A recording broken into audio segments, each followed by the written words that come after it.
Well, I don't know about mastery, but it's easier. That's all I can say. Anyway. Any other questions for Lelia? I saw a hand over here.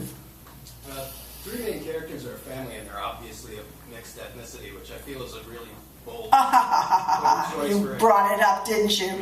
Okay, let me tell you. Yeah. That movie made my career and finished it. Okay?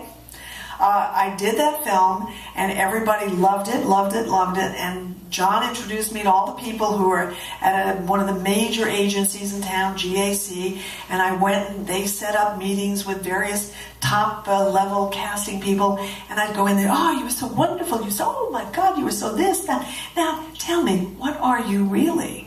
And I'd say, well, what do you mean? I'm a girl? And they said, well, you know, are you what ethnicity, you know? And I said, well, I'm Sicilian, I'm Italian. And they said, oh, and they did not believe me. And 25 years later, I was at dinner parties where people said, we didn't dare hire you, because if it turned out that you were black, we would have lost our jobs. And in those days, it wasn't black, it was Negro. So it was a fascinating. I mean, on the other hand, I feel as though we're all more alike than unalike. You know, I mean, it doesn't have anything to do with the color of your skin. You know, if you're treated badly and you're Caucasian, it's the same thing as if you're anything else. You know, your spirit gets damaged.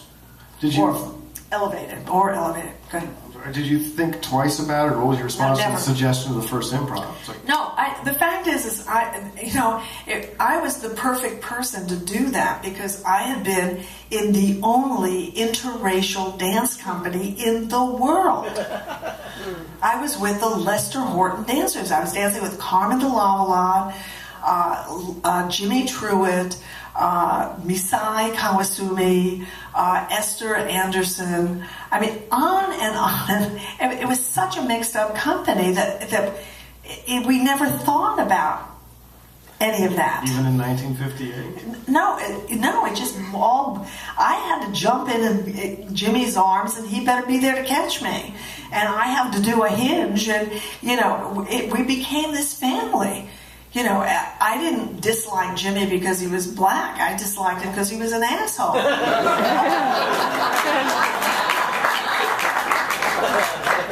Excuse me. It's one of the amazing things about the film is that kind of freedom. And it doesn't make a statement either way. Right. The biggest statement it makes is just by being. Yeah. Do you think Cassavetes was keyed into that part of your background? I have no idea. It all did turn out to be. Well, the fact of the matter is I couldn't have done the film if my friend Alvin Ailey, we all know who Alvin Ailey is? Yeah. Okay. Didn't give me... Alvin Ailey has a dance company now, and he was this incredible dancer, and the first black dancer who suddenly just took the stage in New York and still has a school, the Alvin Ailey School, and they have a company, and they have a bud, and they have a...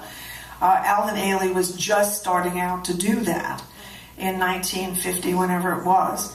And he knew I needed a place to stay in New York, and he said, you've got a place to stay. And so Alvin and I were roommates. It's funny.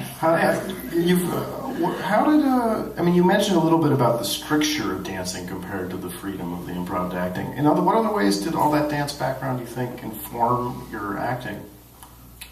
Or your performing? Well, I mean, one of the extraordinary things about dancing, in my opinion, it's just in my opinion, I haven't discussed this with others, is that because you have such physical power, I mean, you can do things that other people simply can't do.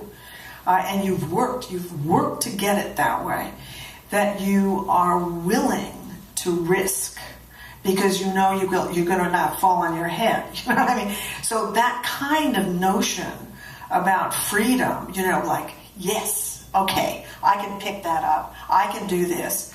And I did all that. So it's not like it was a fantasy on my part. It was the reality of being physically trained and strength. You didn't want to mess around with me. I could have hurt you bad. I don't mean you. I'm talking about, because I was that strong and also evil. We love it. Over here. When the film was made, I mean, considering how little precedent there was at that point for independent movies, what was the expectation among everybody who was making it for it to be seen by anybody but the premiere, I guess? You know?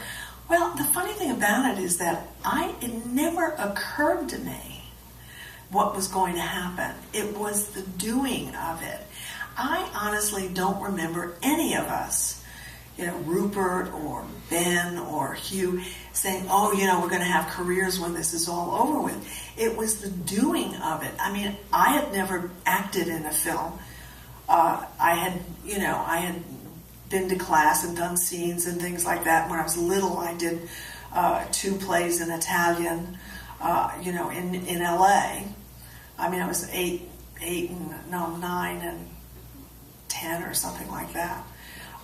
But in what you do in a movie, I really didn't understand it. I didn't know anything about it, so it was a learning experience, and it was also, I was like a child. I'm going to go play basketball, or I'm going to go play baseball. It was, there was something similar about the doing of it at that particular time.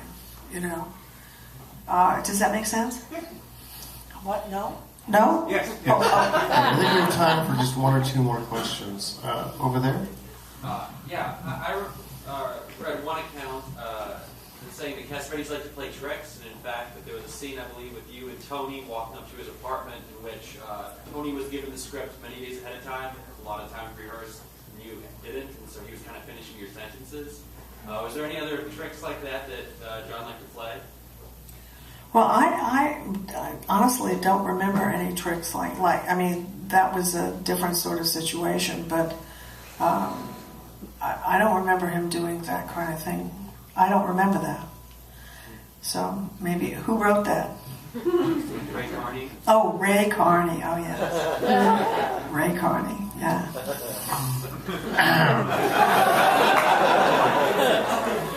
Moving on. Okay, well, let's have one more question. Anyone? There in the middle? Oh, me, thanks. Just a follow-up to that question. Could you speak a little bit about John's directorial style generally? Well, I'll tell you 2 things. I'll tell you 1 thing. No, I'll tell you 2 things. Tell us 3. Okay, I'll tell you 3. The thing about it is that I've been very privileged to work with lots of the top directors in the world. I mean, people like John Schlesinger and blah blah blah blah blah. I'm 74 and a half. I don't have to remember their names, but there've been a lot of people. Marty Scorsese, and ultimately, I have to say that there are 2 directors that just I loved working with them, and one was John, and the other was Robert Mulligan. And the thing that they both had in common was that they made you, the artist, feel safe, so that you could try to do anything that came up, an impulse that you had, because if it wasn't good, it wasn't going to be in the movie. You were protected. And that kind of security for an actor is just heaven. Just heaven. You can. How did you know it wouldn't be in the movie? How did he achieve that trust? Say that again? How did you know that he wouldn't use the bad material or the good? How did he achieve that trust? Well, I first of all, we never really thought the movie was ever going to be shown. So started from there. And the other thing is that he the camera's empty. But the thing is that you always felt like you were being supported. And what do I mean is, if you look at him and you were disturbed, he would give you something within the framework of that look, that it was almost like a pat on the back or a hug or something like that, so that you always felt safe. And with Mulligan, there's this huge fight sequence in a film I did with him called Blood Brothers, and I said, I want to do something's coming up, and maybe I may talk at the end of where I get beaten up. And he said, it's fine. If it's no good, don't worry about it. It won't be in the movie. Just do whatever you want. Well, an actor? I mean, give me a break. That's a gift, a real gift. So that you can be as creative and as open as you want. And it's John and Robert Mulligan, and that was it. Well, we won't go into that. I won't label the rest of them. One at a time. And you said two things. Is there a second thing? I don't want to. No, that was it. I mean, the two people. Safety. Well, Safety equals creativity. Well, Lelia, I want to thank you. Oh, this was a wonderful conversation.